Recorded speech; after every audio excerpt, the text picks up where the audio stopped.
Julie Hartley-Brewer won't be here at 10 o'clock, but we're delighted to say that she's taken some time for us today because she's got a column in The Sun, as she does every single Friday, on page 12 today. Julie Hartley-Brewer talking sense to the nation.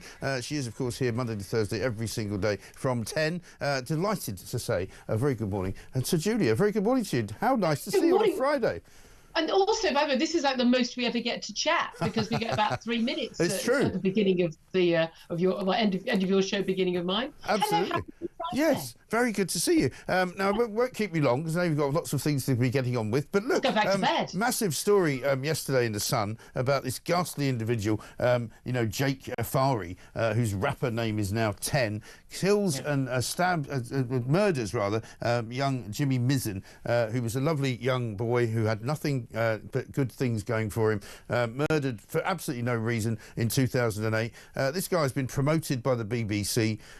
It now turns out today from the story in the Times that basically he may have breached his parole conditions and he may have to now be recalled. But the BBC still kind of aren't apologising. They're not saying anything about it, really, are they? No. It is just extraordinary. Well, the piece I've written for the Sun today, I say I write a weekly column for them every Friday, is just the BBC just once again, lovable Auntie Beeb. Oh, don't misgender anyone. Oh, don't be a climate denier. Oh, don't be Graham Linehan and be one of our greatest comedy writers and refuse to accept the pretense that trans women are actually women. Oh, no, then you're beyond the pale.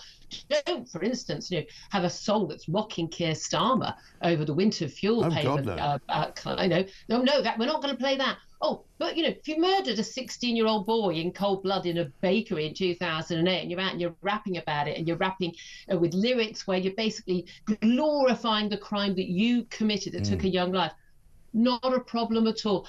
I genuinely believe the BBC has lost all of its moral compass if it ever had one. I think they are seriously so morally depraved and hypocritical now. We cannot ignore it anymore. No, I don't think we can. And you're absolutely right. I mean, let's not forget, they also banned Baby It's Cold Outside because they thought it might be a bit like men controlling women. And you're kind of going, yeah, but this guy's talking about slashing people, stabbing people. He even refers to the specific crime that he committed. And apparently the people who run Radio 1 Extra think it's really daring and interesting. And it's really, and he's a great young talent. Yeah. I've got to be honest with you, I thought the lyrics were actually very clever, very well written. It's when you realise that they are about a killing he himself committed and you realise the effect on the family. Now, look, you and I are free speech advocates. Yes. I'm not calling for this to be banned. I'm no Mary Whitehouse. I'm not saying, it was a bit of nipple, I'm not saying that at all. I'm just wondering why the BBC thinks it's okay to promote this man, but they censor and sort of unperson and deplatform so many other people. And there are question marks about the fact that, he's trying to profit from his crimes. Well, you're not allowed to do that. Right. Look, I would rather he was singing about stabbing than he was actually stabbing.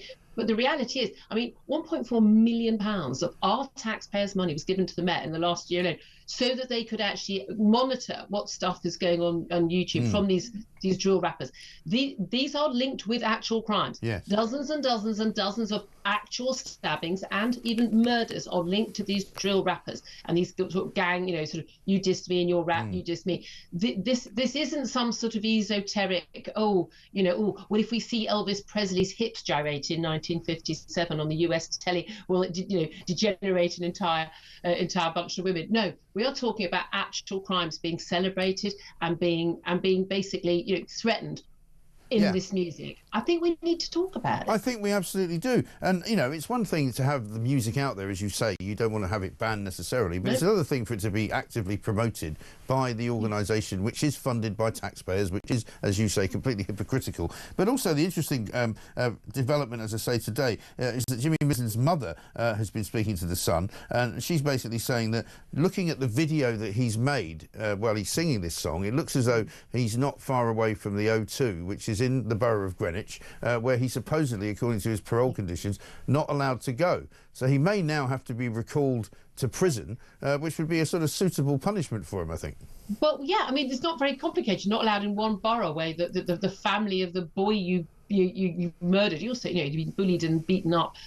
Jimmy's brother Harry as well. Yeah. That was where he was there at the scene when Jimmy was stabbed with the stabbed, hit, smashed in the face with a glass bowl. Yeah. So yeah, it's not an unreasonable condition, is it? But again, the key thing is this man was let out. He had a life term, minimum 14 years. He served that, yeah.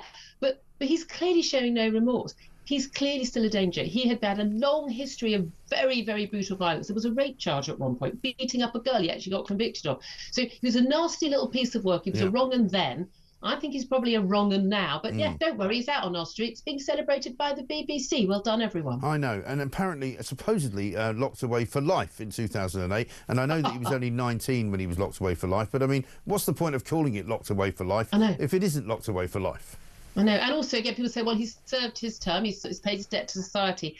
If it was your child, if it was my child who lying on that morgue slab, or who I had to run to the bakery to find them bleeding to death on the floor, would 14 years feel enough to us? I doubt it. I very much doubt it. Yeah, just one other thing before we let you go. You've also written about Tulip Siddiq and that row that forced Keir Starmer to lose the third most interesting and powerful woman from his government in the first 6 months of it. I'm beginning to wonder whether he's got some kind of a curse on him, Keir Starmer. You know, he went to Ukraine, suddenly found £4.5 billion in his back pocket to give to them for the next, partnership detail for 100 years. But I'm wondering, and I don't know what you think about this, whether Lord Hermer KC might be the next faller in the government. He's the Attorney General. It turns out he's made 30,000 quid from Jerry Adams. Yeah, exactly. I mean, all of Keir Starmer's, little mates are all joining in, honestly, in the fun, aren't they? And they're all involved. This is the thing. I mean, that's why Tulip Siddiq lasted as long as she did. I think it was about 27 days. Yeah. The Prime Minister stood by her as a junior Treasury Minister. Well, it's because she's his mate. In North London, they go to the same dinner parties, don't they? They're in the same gang. I mean, this is the. I mean, I don't know about you, Mike. I mean, it's easy. What happened to Tulip, though, Tulip Siddiq, could have happened to anyone, because which of us can honestly put our hand on our heart and say that when we were given a £700,000 flat in King's Cross in our early 20s when we were a student, that we weren't sure who it was from? Was it from mum and dad, or was it from someone who'd been funding our dodgy aunt who was Prime Minister of Bangladesh? It could have happened to any of us. Exactly. And I think we should be more sympathetic. Yes, absolutely right. And I mean, of course, she will still. And also, I mean, the other story today is that MP up in Cheshire who was pleading guilty to assault yesterday apparently might not lose his job. So they're not the full force of the law for him then, because apparently he might get a sentence which means he can stay on as an MP. He might get a sentence that he can stay on for MP, but there was, I mean, the punch in the face was pretty darn obvious. You could all see it. There's going to be a recall. I just don't think for a moment. The people of Runcorn are going to put up with that. It's just completely and utterly untenable. He's already lost the Labour whip. That was nice of them, wasn't it? I mean, I just don't see this carrying on. The pressure will be on him. But again, going to lose your salary. I know what, Keir Starmer. Why don't you just bump him up to the laws? That'll solve the problem. Exactly right. Great to see you. Have a wonderful weekend. Julie Hartley-Brewer, thank you very much. Back on Monday at 10 o'clock. Don't forget to read her column every single Friday in The Sun. It's a hoot, an absolute hoot.